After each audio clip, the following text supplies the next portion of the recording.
ओम शांति। 14 फरवरी 2025 बाबा के महावाक्य। मीठे बच्चे, तुम्हें श्रीमत मिली है कि आत्म अभिमानी बन बाप को याद करो। किसी भी बात में तुम्हें आर्ग्यू नहीं करना है। प्रश्न: बुद्धि योग स्वच्छ बन बाप से लग सके, उसकी युक्ति कौन सी रची हुई है? उत्तर: 7 दिन की भट्टी। कोई भी नया आता है तो उसे 7 दिन के लिए भट्टी में बिठाओ, जिससे बुद्धि का किचड़ा निकले और गुप्त बाप, गुप्त पढ़ाई और गुप्त वर्षे को पहचान सके। अगर ऐसे ही बैठ गए तो मूंझ जाएंगे, समझेंगे कुछ नहीं। गीत: जाग सजनिया जाग। ओम शांति। बच्चों को ज्ञानी तो आत्मा बनाने के लिए ऐसे ऐसे जो गीत हैं वह सुनाकर फिर उसका अर्थ करना चाहिए, तो वाणी खुलेगी। मालूम पड़ेगा कि कहाँ तक सृष्टि के आदि मध्य अंत का ज्ञान बुद्धि में है। तुम बच्चों की बुद्धि में तो ऊपर से लेकर मूल वतन, सूक्ष्म वतन, स्थूल वतन के आदि मध्य अंत का सारा राज जैसे कि चमकता है। बाप के पास भी यह ज्ञान है जो तुमको सुनाते हैं। यह है बिल्कुल नया ज्ञान। भल शास्त्र आदि में नाम है, परंतु वह नाम लेने से अटक पड़ेंगे, डिबेट करने लग पड़ेंगे। यहाँ तो बिल्कुल सिंपल रीति समझाते हैं। भगवान वाच, मुझे याद करो, मैं ही पतित पावन हूँ। कभी भी श्री कृष्ण को व ब्रह्मा विष्णु शंकर आदि को पतित पावन नहीं कहेंगे। सूक्ष्म वतन वासियों को भी तुम पतित पावन नहीं कहते हो, तो स्थूल वतन के मनुष्य पतित पावन कैसे हो सकते? यह ज्ञान भी तुम्हारी बुद्धि में ही है। शास्त्रों के बारे में चास्ती आर्ग्यू करना अच्छा नहीं है। बहुत वाद विवाद हो जाता है। एक दो को लाठियां भी मारने लग पड़ते हैं। तुमको तो बहुत सहज समझाया जाता है। शास्त्रों की बातों में टू मच नहीं जाना है। मूल बात है ही आत्म अभिमानी बनने की। अपने को आत्मा समझना है और बाप को याद करना है। यह श्रीमत है मुख्य, बाकी है डिटेल। बीज कितना छोटा है, बाकी झाड़ का विस्तार है। जैसे बीज में सारा ज्ञान समाया हुआ है, वैसे यह सारा ज्ञान भी बीज में समाया हुआ है। तुम्हारी बुद्धि में बीज और झाड़ आ गया है। जिस प्रकार तुम जानते हो और कोई समझ न सके। झाड़ की आयु ही लंबी लिख दी है। बाप बैठ बीज और झाड़ व ड्रामा चक्र का राज समझाते हैं। तुम हो स्वदर्शन चक्रधारी। कोई नया आए, बाबा महिमा करे कि स्वदर्शन चक्रधारी बच्चों, तो कोई समझ न सके। वह तो अपने को बच्चे ही नहीं समझते हैं। यह बाप भी गुप्त है तो नॉलेज भी गुप्त है, वर्षा भी गुप्त है।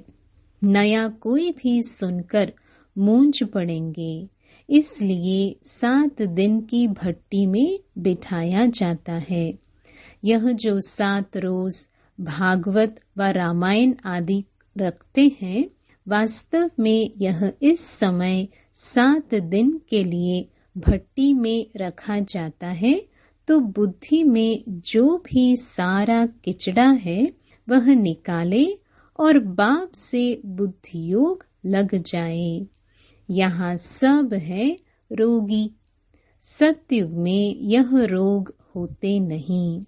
यह आधा कल्प का रोग है। 5 विकारों का रोग बड़ा भारी है। वहाँ तो देही अभिमानी रहते हैं। जानते हो हम आत्मा एक शरीर छोड़ दूसरा लेती है। पहले से साक्षात्कार हो जाता है। अकाली मृत्यु कभी होता नहीं। तुमको काल पर जीत पहनाई जाती है। काल काल महाकाल कहते हैं। महाकाल का भी मंदिर होता है। सिख लोगों का फिर अकाल तख्त है। वास्तव में अकाल तख्त यह ब्रिकटी है जहाँ आत्मा विराजमान होती है। सभी आत्माएं इस अकाल तख्त पर बैठी हैं। यह बाप बैठ समझाते हैं।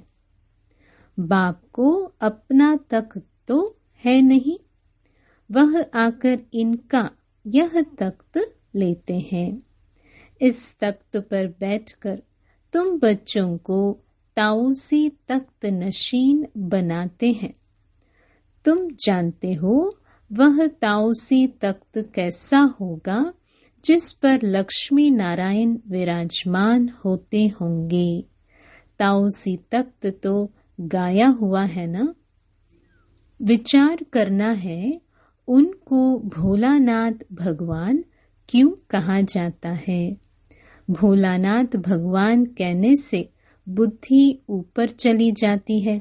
साधु संत आदि अंगुली से इशारा भी ऐसे देते हैं ना कि उनको याद करो। यथार्थ रीति तो कोई जान नहीं सकते।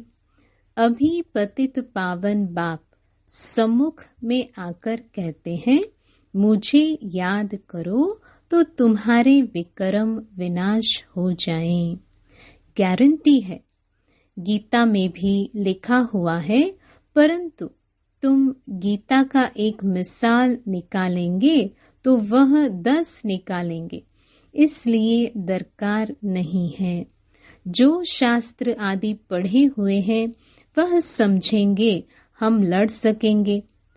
तुम बच्चे जो इन शास्त्रों आदि को जानते ही नहीं हो, तुम्हें उनका कभी नाम भी नहीं लेना चाहिए।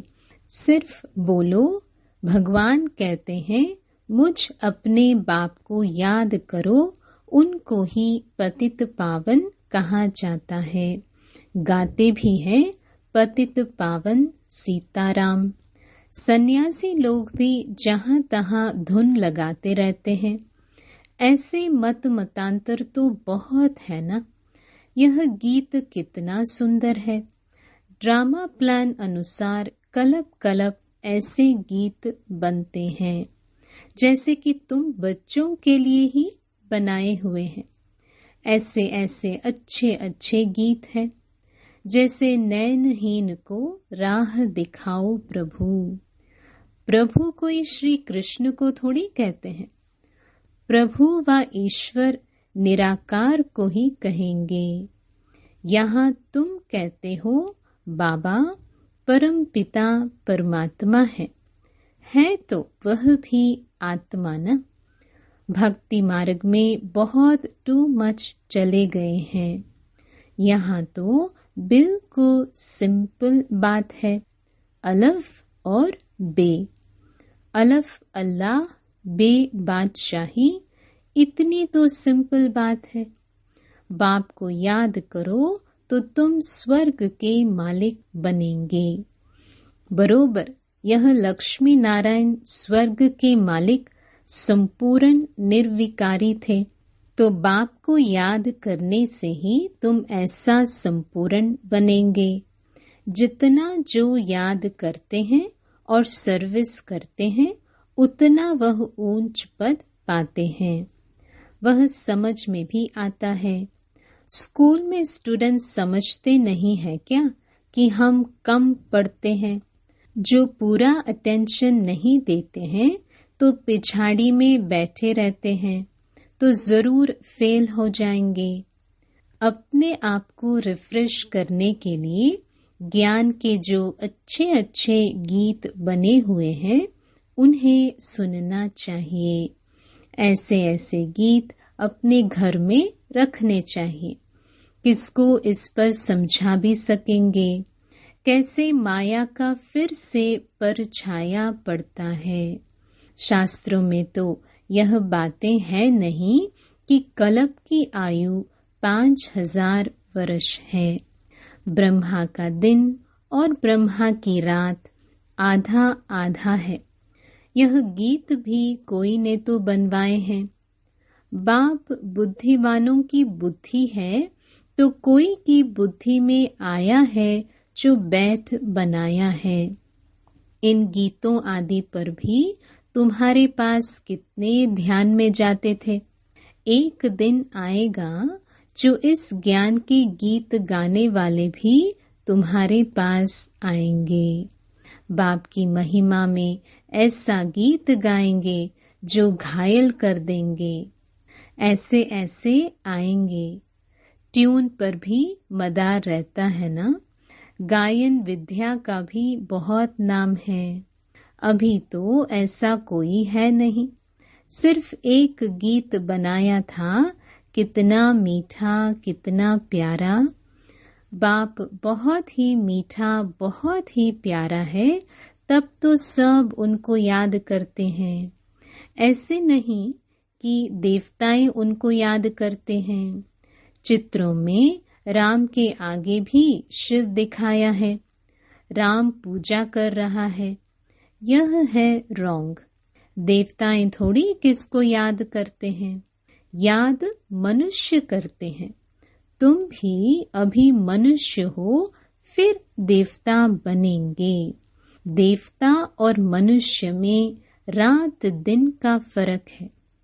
वही देवताएं फिर मनुष्य बनते हैं। कैसे चक्र फिरता रहता है किसको भी पता नहीं है। तुमको अभी पता पड़ा है कि हम सच सच देवता बनते हैं। अभी हम ब्राह्मण हैं, नई दुनिया में देवता कहलाएंगे। अभी तुम वंडर खाते हो। यह ब्रह्मा खुद ही जो इस जन्म में पहले पुजारी था, श्री नारायण की महिमा गाते थे। नारायण से बड़ा प्रेम था। अब वंडर लगता है हम सो बन रहे हैं, तो कितना खुशी का पारा चढ़ना चाहिए। तुम हो अननोन वॉरियर्स, नॉन वायलेंस। सचमुच तुम डबल अहिंसक हो। ना काम कटारी ना वह लड़ाई। काम अलग है, क्रोध अलग चीज है। तो तुम हो डबल अहिंसक। नॉन वायलेंस सेना। सेना अक्षर से उन्होंने फिर सेनाएं खड़ी कर दी है।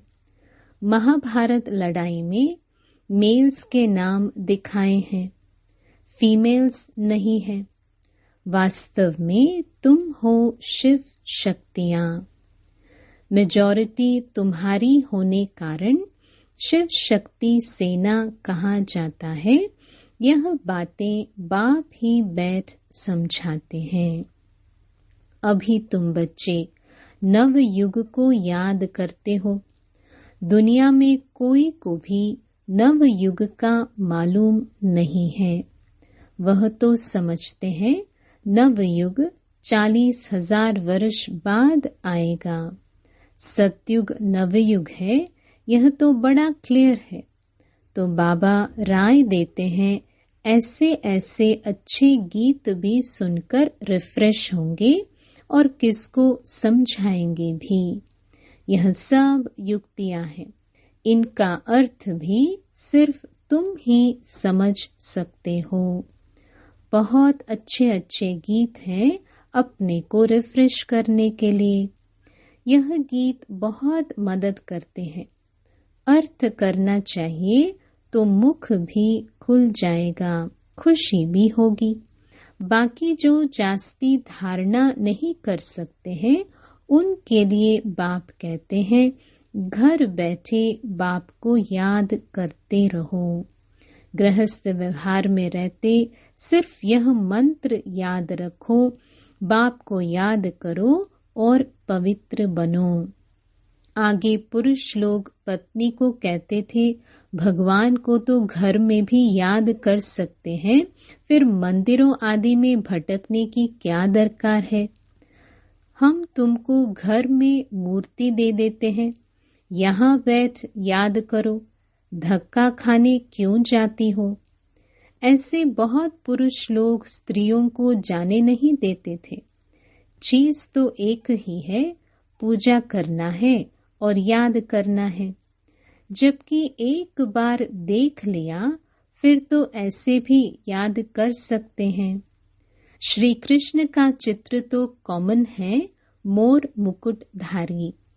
तुम बच्चों ने साक्षात्कार किया है कैसे वहाँ जन्म होता है, वह भी साक्षात्कार किया है, परंतु क्या तुम उसका फोटो निकाल सकते हो? एक्यूरेट कोई निकाल न सके। दिव्य दृष्टि से सिर्फ देख ही सकते हैं, बना नहीं सकते। हाँ, देखकर वर्णन कर सकते हो, बाकी वह पेंट आदि नहीं कर सकते। भल होशियार पेंटर हो, साक्षात्कार भी करे तो भी एक्यूरेट फीचर्स निकाल न सके। तो बाबा ने समझाया कोई से आर्ग्यू जास्ती नहीं करना है, बोलो तुमको पावन बनने से काम। और शांति मांगते हो तो बाप को याद करो और पवित्र बनो। पवित्र आत्मा यहाँ रह न सके, वह चली जाएगी वापस। आत्माओं को पावन बनाने की शक्ति एक बाप में है और कोई पावन बना नहीं सकता। तुम बच्चे जानते हो यह सारी स्टेज है, इस पर नाटक होता है।